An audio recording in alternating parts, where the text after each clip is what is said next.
My name is Bre Swailes. I came from Southeast D.C. I came to Baldwin to start a new life and turn a new leaf. Take that. Take that. Okay, this time you push it and I'll take it out. That was close. Because it's getting real rocky. I'm Bre Swailes and I'm from Washington, D.C. Oh my goodness, we went through a lot growing up. 7 kids, been through the shelters 3 or 4 times, being homeless, sleeping in the cars, and just we had to do to survive. We had to eat rice, literally rice, for like a good week. So I was washing clothes by hand. Some days I wouldn't even go to school just to make sure that my brothers and sisters was good. We would hop from house to house. We were we was just out there in the world, and it wasn't easy. It was pretty hard. It was pretty hard. Well, growing up in D.C. was rough. In my day, cats didn't care about each other's lives or took each other's lives like it was nothing. Several of my high school friends, junior high school friends killed. Drug game was heavy when I was growing up there. It's just a rough area to be in. You have to always watch your back. Being that Bre is born and raised there, I can see why she has a hard time being social with others. The way that we grew up, you always had to be on your P's and Q's. In DC, I used to just play for recs. It wasn't really organized, structured, but when I came up to Baldwin, it was structured. Certain things I've been held accountable for, like, for instance, one time I came to practice late, and Coach Jamal, he don't play those games, so, and I came late. The whole team had to run. I was really upset, the whole practice, you could just tell that I was upset because I made my team run. That weighs on me, that weighs a lot. Growing up around my brothers and sisters, I never wanted to let them down. I was always there for them. So to see I let my team down, that kind of hurt me a little bit. So I always try to keep my head up about certain things. Even though I was upset the whole practice, my teammates always been there for me. They helped me keep my head up. Even if it's just Bre, you got to do better here. Bre, talk more. You know what I'm saying? She is very athletic, very athletic. She's friendly with everyone. She helps out when necessary. Even when you don't ask her, she just does it. That's just the type of child that she is.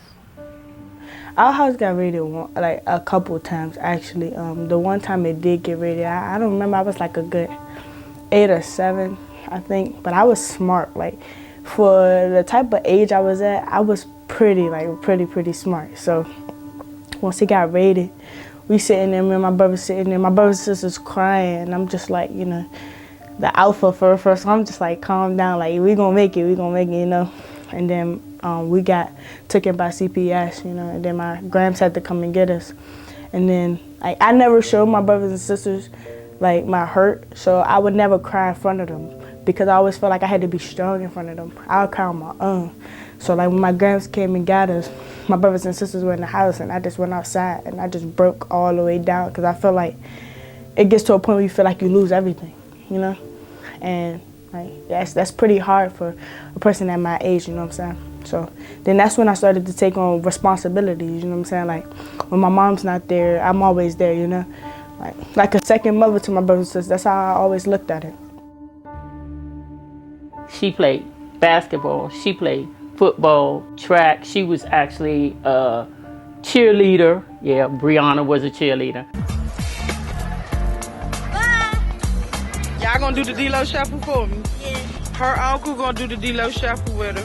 I mean, I don't really know how to dance like a girl, but I know how to dance like a boy. Hey! Come on, Lulu. Go ahead, Bre.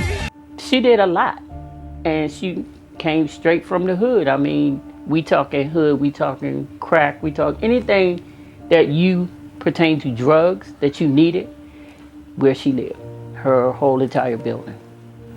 The person that they were living with, she was on crack. They just went through a lot. Police there all the time, and yeah, she went through a lot as a child, but she's here.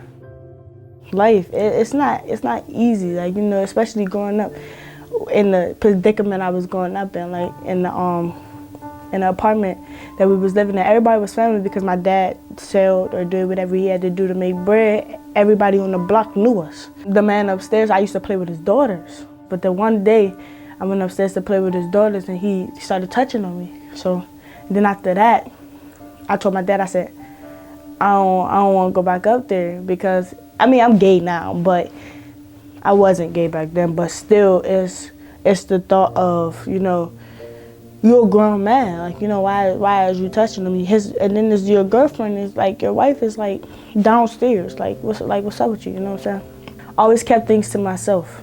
Always. Like, something deep like that, you would think that somebody my age would be crying, like coming out and telling my dad about it or whatever, but I kept it to myself. And I never told anybody until one day my dad was like, and we didn't move from the situation and all that, my dad was like, he heard about it and he was like, so did it happen to you? And I was like, yeah. He was like, why didn't you never tell me? Like, he started yelling at me, but I'm like, why you coming at me for it? You know what I'm saying? Why come at me for it? When it's not even really my fault, you know? But he was just mad that I ain't tell him, but he ain't do nothing about it. Yeah, every time I say my dad, I'm referring to my stepdad because my dad is deadbeat. My real dad wasn't here. So I'm talking about my little two sisters' dad that we was living with. We just got into a confrontation a couple weeks ago. So after that, I just cut all ties. Like if I feel like I'm holding on to a relationship that I don't need to be holding on to, I'm gonna let it go. Like, you know, I'm gonna let it go. It's no point in holding on to something that like is irrelevant to like what I'm doing right now. Right now, Brianna's mother's incarcerated. She's in jail for second-degree murder. She was in an abusive relationship. It was self-defense, but I forgot exactly what they called it. It has really taken a toll, especially on Bre, because this is not the first time that she's been incarcerated. It's the second time. So she's basically in and out of her life. So I can tell it's really taking a toll on her. Oh, yeah! My mom been in jail for a good amount of time. 5 years. She's already at her 3rd year. So she's like at 18 months now. So hopefully she's coming home soon. Our bond is not gonna be the same as in when she got out of jail because you've been gone, you know? So then I feel like the whole time when she come back, she's gonna be trying to catch up. Nobody got time for that. I got time to be moving forward. Nobody got time to be trying to catch you up on what you haven't been here for. You know what I'm saying? So.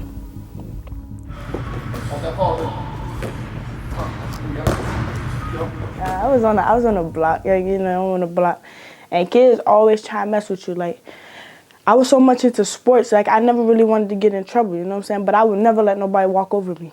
I'll never do that. So this one boy tried me, you know what I'm saying? And it was a couple of them. So I fought a couple of them, you know, one stabbed me or whatever, and I went back in the crib, you know. So it stabbed me. But my mom always, like, she stitched me up, you feel me? But it was what it was. It's more opportunity out here, honestly.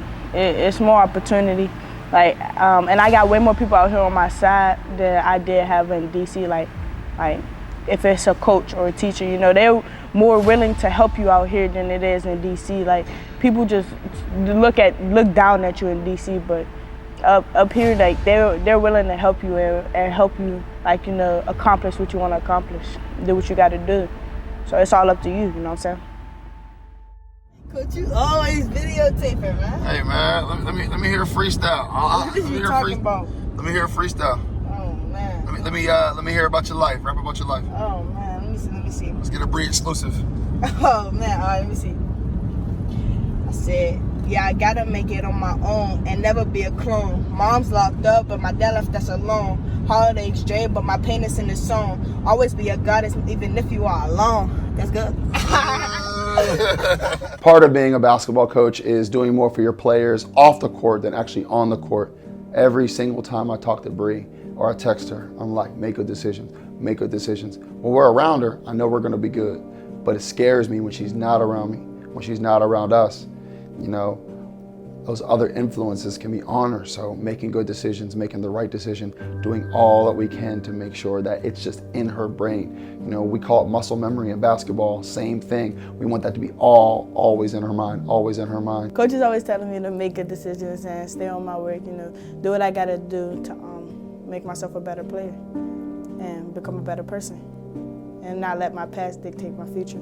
We talk about her future. What does she want to be?